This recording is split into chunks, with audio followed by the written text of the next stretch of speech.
I died on December 14th, 11,000 feet up a mountainside in a helicopter I secretly owned 41% of. 340 days later, I woke up with the crash still fresh in my hands, and this time I wasn't planning on dying quiet, or staying quiet about anything else either. I sat up so fast I cracked my head on the window ledge of my childhood bedroom, the one at my mother's house I hadn't slept in for 6 years, and I laughed, actually laughed, because the last thing I remembered was rotor wash and Nora's voice going quiet mid-sentence, and now there was a Colorado January morning coming, gauzy curtains like nothing had ever gone wrong at all. It had gone wrong, it just hadn't happened yet. Let me back up because none of this makes sense without the year I wasn't supposed to get.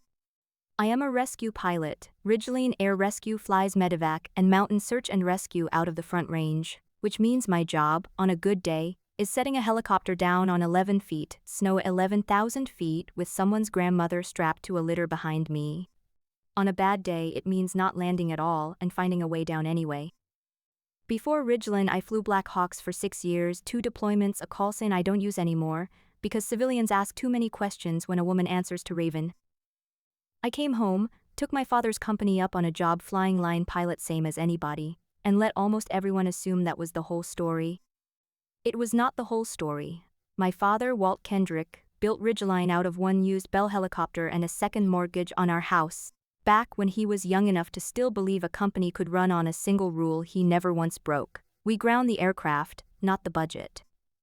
He died 4 years ago, sudden, no warning, and left me 41% of a company nobody at that company knew I owned, because I'd asked our attorney to keep it quiet, and he had.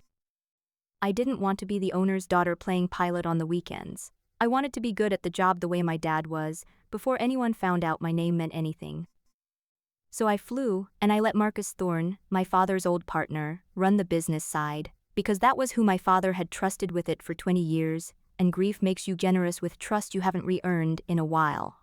Here's the detail I need you to hold on to. On my 18th birthday, my father twisted a length of aviation safety wire into a ring and put it on my finger instead of gold, because gold doesn't do anything and safety wire does exactly one job: it keeps a bolt from ever coming loose on its own.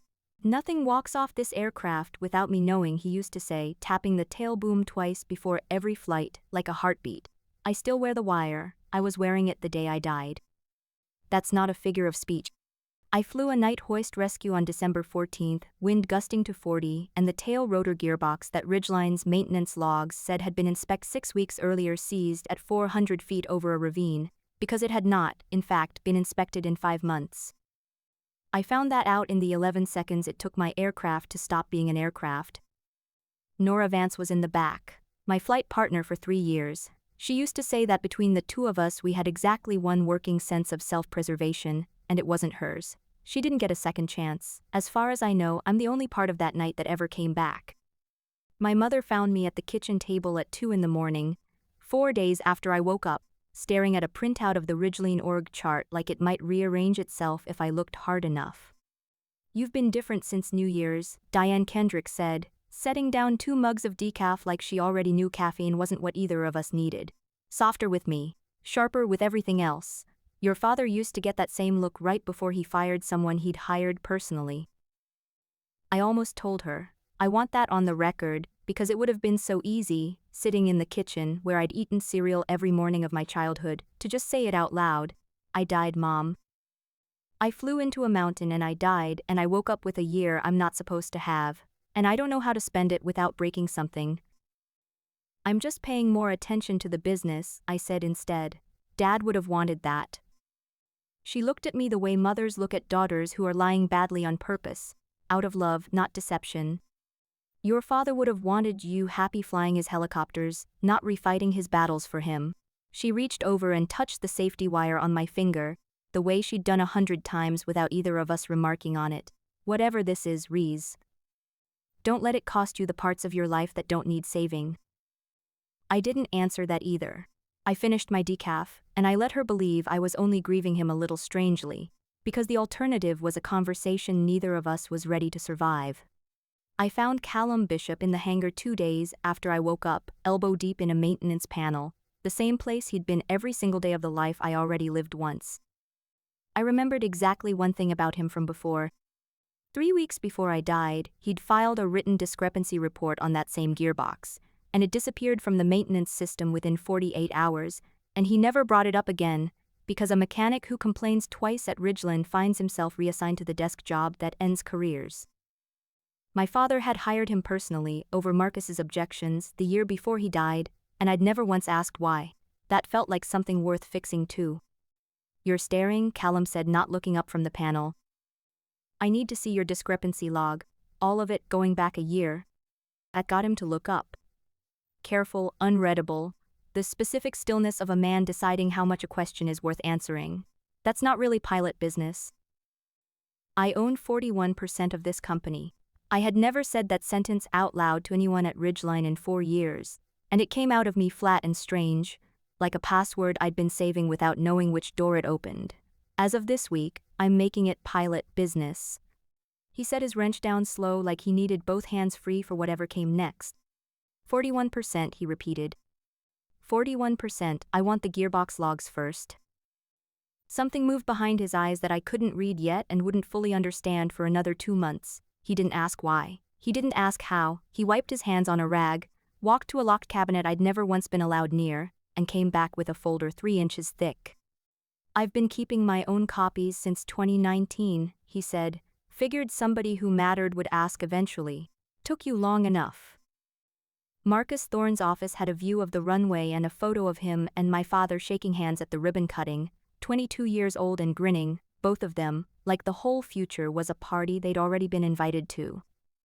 "I want a full review of the maintenance budget," I told him 3 days after the hangar, going back 18 months, every line item. He didn't even look up from his monitor at first, which I recognized, even then, as its own kind of answer. "That's a lot of paperwork for a pilot who's never sat in on a budget meeting in 4 years, Rees. I own 41% of this company." "You do," he said, finally turning to face me, pleasant, careful, a man recalibrating in real time. "And I've run it for 20 years without you asking to see a single invoice. I'd love to know what changed." I could have told him. I could have said, "A version of me already died because of a number you signed off on that wasn't true."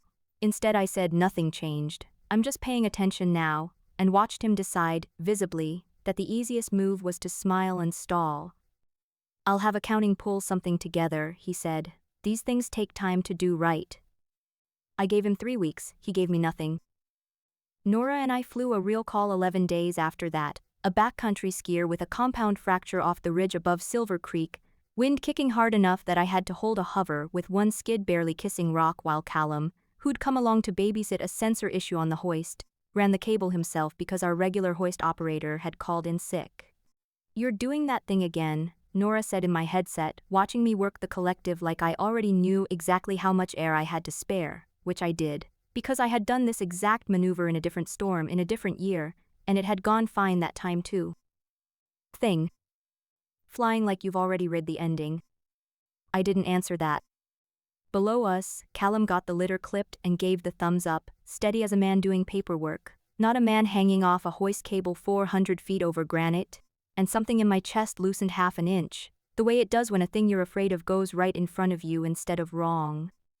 A gust rolled the aircraft hard right at the worst possible second, the kind of gust that ends careers, and I countered it the way nobody teaches you in a civilian check ride, a hard cross-controlled correction I hadn't used since a valley outside Kandahar, muscle memory older than this whole company. "Where'd you learn that recovery?" Callum asked afterward, back on solid ground, watching me with something that wasn't quite suspicion and wasn't quite admiration either. "Same place you learned to keep your voice steady on a cable 400 feet up." He almost smiled fair. We got the skier to the trauma center with 11 minutes to spare. Nora bought the first round after shift. Callum didn't drink, but he stayed for 2 hours anyway, and somewhere in there he told me offhand that he used to do this exact kind of work in the army, except the cargo was people other people already given up on, and the paperwork afterward decided whether anybody ever admitted why. "What kind of paperwork?" I asked too quickly. He looked at me a beat too long before he answered, "The kind that gets buried when the truth is expensive." I didn't push. Some doors you can feel aren't ready to open, even when you already know, in a way you can't explain to anyone exactly what's behind them. 2 weeks later, Callum showed up at my hangar bay before dawn with 2 coffees and a thermos of something that smelled like his grandmother's kitchen, and set 1 cup down on the nose of the aircraft. It was the most natural thing in the world. "You don't have a shift for another hour?" I said. "Pre-flighting 47 Charlie myself. Figured you'd want to know I do it every morning now, not just the days it's scheduled to fly." He said it like a weather report, not a confession, though we both knew it was closer to the second thing. "Figured you'd also want coffee, since you drink it like you're trying to outrun something." "That obvious?" "You tap the tail boom twice before every flight," he said. "Same as your dad used to. I've watched you do it for 6 years and never once asked why. Feels like the kind of thing I should probably ask now." I told him about the wire ring, then the whole story, my father's rule, gold doesn't do anything. Callum listened with both hands still on the aircraft skin, the way some men listen with their whole body instead of just their face. "Nothing walks off this aircraft without me knowing," he repeated, quiet, testing the shape of it. "That's not a bad rule to marry a whole life to." It got him a company. It got me a lot of arguments with Marcus. "It got you a mechanic who checks his own work twice," Callum said, "which is either the safest arrangement aviation or the start of something neither of us has said out loud yet. I haven't decided which." "You're staring again," he said, not looking up from the checklist. "You said that to me in January too." "I meant it both times." He clicked his pen closed and finally looked at me straight on. "I don't scare easy, Reese, and I've been doing this job long enough to know when somebody's carrying more than they're saying, whatever it is. I'm not going anywhere before you're ready to tell me the rest of it." I believed him, which scared me more than anything Marcus Thorne had said to me in 3 months combined. By March, Marcus still hadn't produced the budget review. I asked again in a hallway, casual, the way you'd ask about weather, and he told me accounting was still untangling some legacy formatting issues, a sentence with no more truth in it than a fortune cookie. By April, he'd started calling my requests the audit, in air quotes, in front of other people. He did it first at a company safety briefing, 20-some employees in folding chairs, when I asked whether the quarterly maintenance spend had been finalized yet. "Reese is still working through her audit," he said, smiling at the room like we were sharing a joke, and I watched 3 mechanics who'd known me since I was 19 years old decide, in real time, whether to laugh along or look at their boots. Most of them looked at their boots. I filed that away too. Not everyone believed him. Not everyone believed me either. That was its own kind of information. I didn't argue with him in front of the room. I waited until the briefing ended, caught him by the coffee station, and said, quiet enough that only he could hear it, "Keep calling it an audit. It saves me the trouble of explaining later what it actually was." He laughed, easy, unbothered, and refilled his coffee like I hadn't said anything at all. I was starting to understand that Marcus Thorne's calm wasn't confidence. It was a habit he'd built over 20 years of nobody ever making him show his work, and habits, unlike character, can be broken by the right amount of pressure applied in the right place. By May, an FAA inspector came through for a routine ramp check, unrelated to anything I'd started, and stopped cold in front of Callum with his hand already out. "Bishop," he said, "didn't know you'd left the investigator track."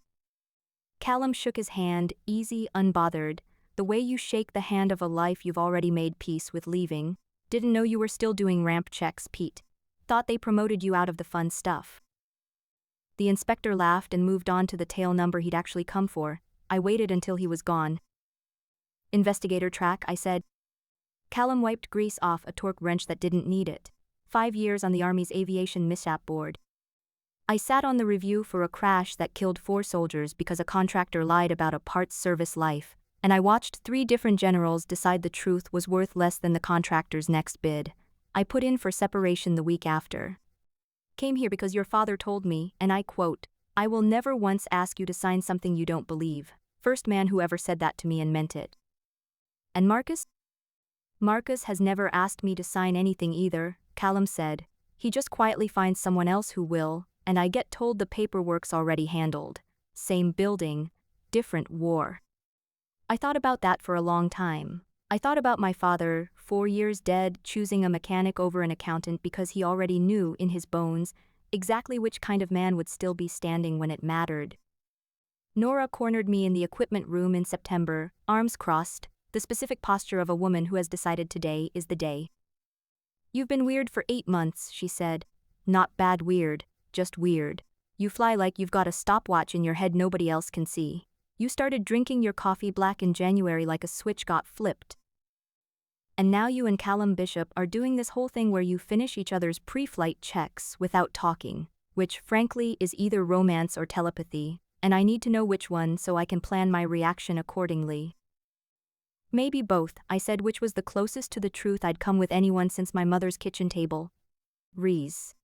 She dropped the arms crossed thing and just looked at me, the particular look of someone who has trusted you with her life in a moving aircraft and expects a little honesty in exchange. If something's actually wrong, I need you to tell me. Not because I can't handle it. Because I fly with you 3 times a week, and I'd rather know what I'm flying into. I almost told her everything right there, surrounded by spare rotor blades and a coffee maker that had never once worked properly. What I said instead was true, just not complete. Something's wrong with this company, I said.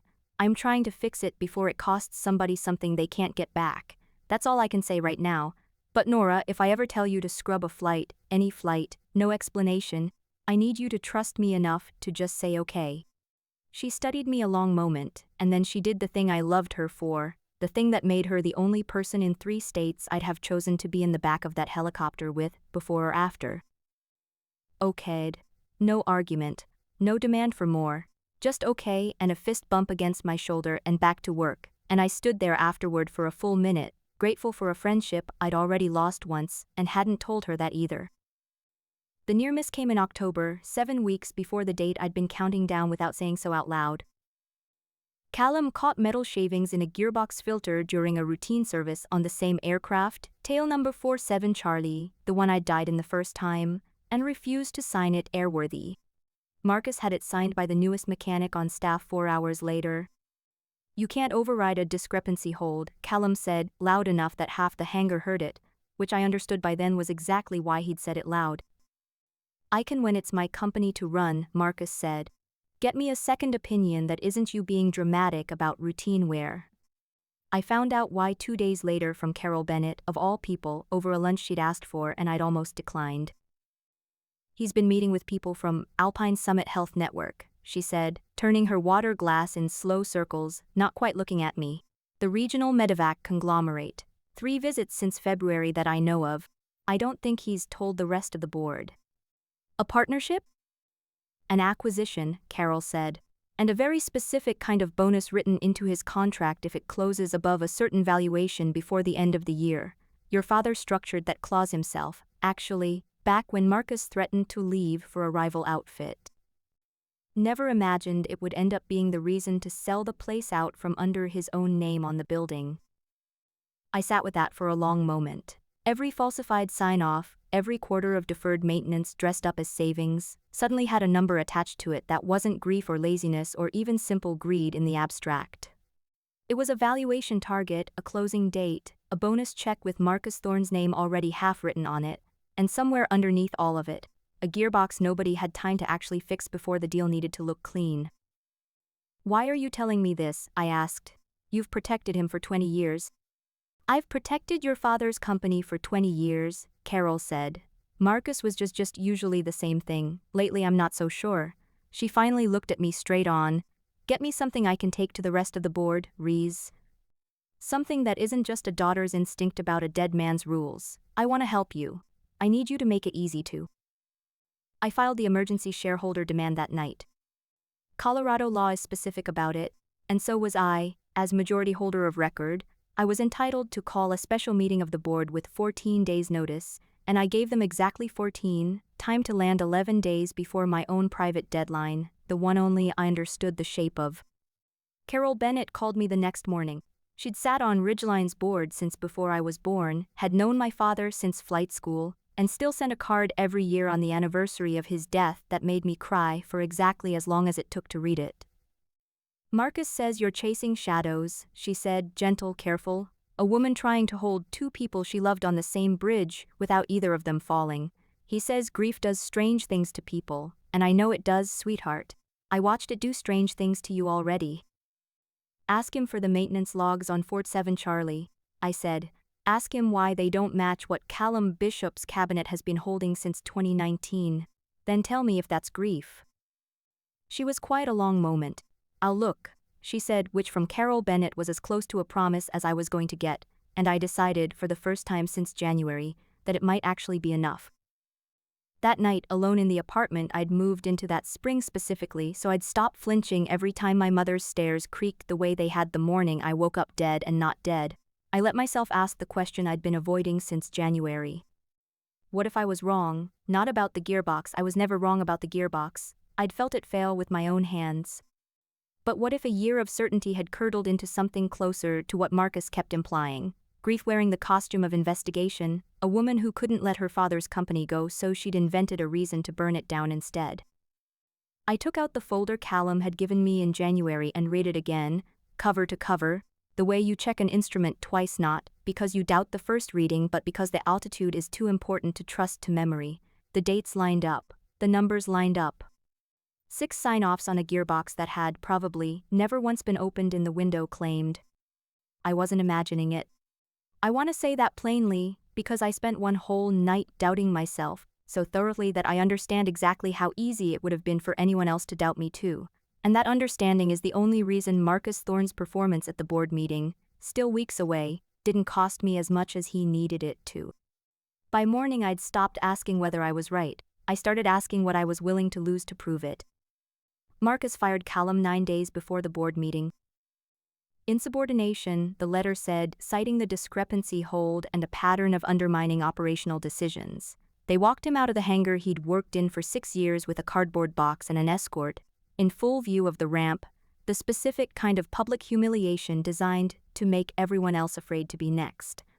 I heard about it from 3 different people before I heard it from Callum himself, which tells you something about how fast fear travels through a building compared to truth. The newest mechanic, the one who'd signed off on the gearbox Callum refused, wouldn't meet my eyes in the break room that afternoon. Another one, a 20-year veteran named Ruiz who'd taught me how to check a swashplate when I was 14 years old trailing my father around the hangar, pulled me aside by the fuel pumps. "Nobody's gonna say anything out loud," Ruiz said, voice low, checking the doorway out of habit. "But you should know Callum wasn't the only one who's flagged that gearbox. He was just the only one who wouldn't take it back when Marcus leaned on him. Else. Doesn't matter who else. Matters that everyone in this building just watched what happens to the guy who doesn't fold."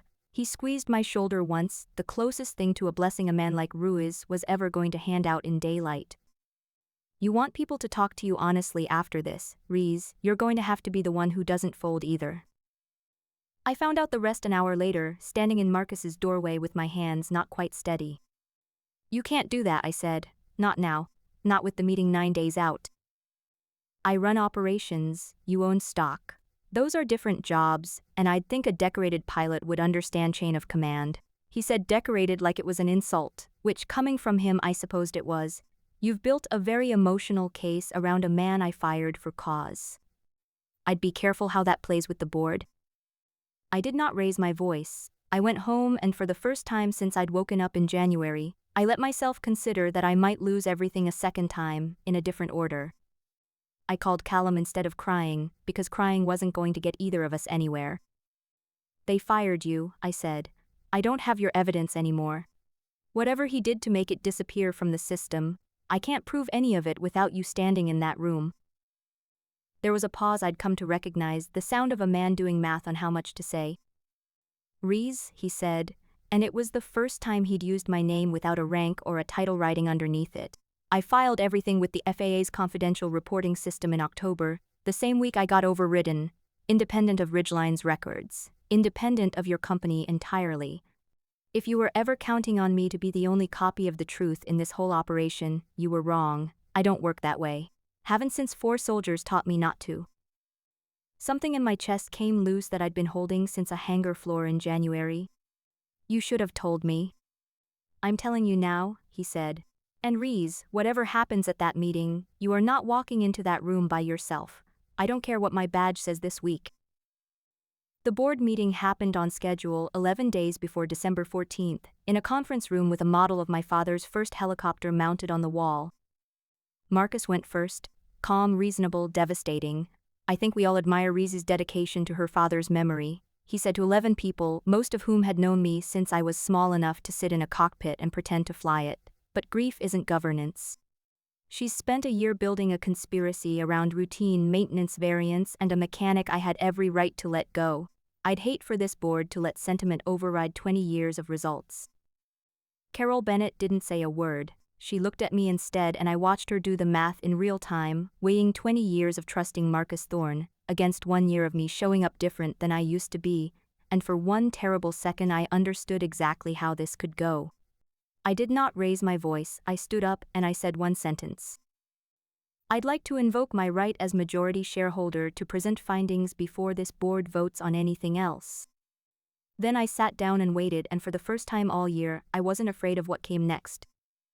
Callum walked in 2 minutes later with a federal aviation safety investigator named Dana Wren, who introduced herself to the room by placing a single folder on the table. Ridgeline Air Rescue is currently the subject of an FAA airworthiness investigation, she said, opened in October based on a confidential report from a certificated mechanic, later corroborated by independent maintenance records subpoenaed from this facility. We've identified at least 6 falsified inspection sign-offs on tail number 47 Charlie over the past year, including a chip detector inspection on the tail rotor gearbox logged as complete on a date this mechanic can prove he was 3 states away at a training course. Went very quiet. One of the newer board members, a hospital administrator named Grant Iverson who joined 2 years earlier and barely knew me, was the first to break it. Are we looking at criminal exposure here? He asked Dana Wren directly, or just certificate action? That determination sits with my agency and potentially the U.S. Attorney's Office, Dana said. What I can tell you is that falsifying an airworthiness record is a federal offense regardless of outcome, and this office does not decline to refer cases based on how embarrassing the answer is for the people in the room. Nobody laughed, nobody was supposed to. I'd also like to note, Callum said, and his voice had the same flatness it had in the hangar the day I told him what I owned, that my termination came 4 hours after I placed an airworthiness hold on that same aircraft, and 9 days before this meeting. I'd let the board draw its own conclusions about the timing. Marcus, to his credit or lack of it, didn't deny the sign-offs. He looked at me instead. You always were his daughter, he said, quiet, almost admiring, in the specific tone of a man realizing too late what he'd underestimated. I forgot that for a while. I won't again. It wasn't an apology. I don't think he had one built for this particular occasion, but it was finally an accurate accounting of exactly who I'd decided to be. The vote wasn't close. 68% to remove Marcus Thorne as president effective immediately, with Carol Bennett's voice, when she finally used it, going first and steadiest of all. 20 years, Carol said when it was her turn, looking at Marcus instead of the ballot in front of her. I have known you for 20 years, Marcus, and I would have testified in front of God that you'd never once cut a corner that could cost somebody's life. I was wrong about that, and I am sorrier than I know how to say to the families of people who flew on this fleet while you knew what you knew. She marked her vote and slid it across the table without looking at it again. Remove him. Marcus didn't watch the rest of the count. He was already looking at the door. My mother called that night, having heard secondhand from Carol before I'd even made it home, and she didn't say I told you so, and she didn't say anything about grief at all. She just asked if I'd eaten, and when I admitted I hadn't, she was in my kitchen 40 minutes later with a casserole dish and no questions I wasn't ready to answer. Ridgeline grounded its entire fleet for 48 hours the next morning for an emergency inspection, on my order, the first order I'd ever given the company that bore my name on paper nobody had known to read. The FAA opened a formal enforcement action against Marcus Thorne the following week. Falsifying maintenance records on a certificated aircraft isn't a memo you get to walk away from. It's a federal violation with his signature on it 6 separate times, and an investigator named Dana Wren who does not, by all accounts, believe in letting things go quiet. Alpine Summit Health Network withdrew its acquisition offer inside a week, citing material undisclosed liabilities, which is corporate language for we read the news too. The valuation bonus Marcus had spent a year manufacturing evaporated along with the deal it was built to trigger, and I found I didn't feel triumphant about that so much as tired, the way you feel when a math problem finally resolves after you've been carrying the wrong answer around for months. December 14th came 11 days after the vote. We flew a real call that night, a hunter with hypothermia off a ridge above Silver Creek, wind gusting close enough to 40 that I felt my whole body go still and familiar in a way I recognized instantly and hated. Nora was in the back. Callum was on the ground crew this time, cleared and reinstated with back pay. I happened to know, a formal apology from a board that no longer had Marcus Thorne on it to argue against writing one. The gearbox. It held because it actually been inspected, this time by a man who never once in his life signed something he didn't believe, on an aircraft grounded and rebuilt from the tail rotor forward, 2 weeks earlier under a new maintenance director who reported, by written policy now, directly to me. We got the Hunter down. Nora bought the first round and caught me by the door on the way out, still in her flight suit, snow in her eyelashes. "You scrubbed that overflight 2 months ago for no reason you'd explain," she said, "and you told me to trust you. I want you to know I thought about that the whole flight tonight. Every second of it." And we're both still here, Nora said, so I guess whatever you knew, you were right to know it. She bumped my shoulder with hers, the same gesture she'd used 100 times before, and for the first time all year it didn't feel like a countdown, it just felt like Tuesday. "Buy you a real drink next time. Not the sad bar kind." "Deal," I said, and watched her walk out into the snow, upright, laughing at something on her phone, exactly the way she should have gotten to walk out of every single night for the rest of her life. I sat in the parking lot afterward, engine ticking as it cooled, and I did not die on a mountainside 11,000 feet up for the second time in my life, and I want you to understand that the ordinary weight of that, sitting in a cold truck with my hands finally steady, was the loudest thing that had happened to me all year. Callum found me there 20 minutes later, still in his jacket, snow melting in his hair. "You're thinking about the date," he said, not a question. "I'm thinking about the fact that it's over and I'm still here to notice." He held up his hand, and for the first time I saw it. A thin twist of aviation safety wire around his third finger, the same as mine, the metal still bright and new. "Made it myself," he said. "Your dad's rule. Figured somebody should keep enforcing it who isn't currently on a company letterhead. That's not actually how wedding traditions work." "I didn't say it was a wedding tradition," he said, and the corner of his mouth did something I'd been waiting 11 months to see it do without effort behind it. "I said nothing walks off this aircraft without me knowing. Figured I'd start closer to home."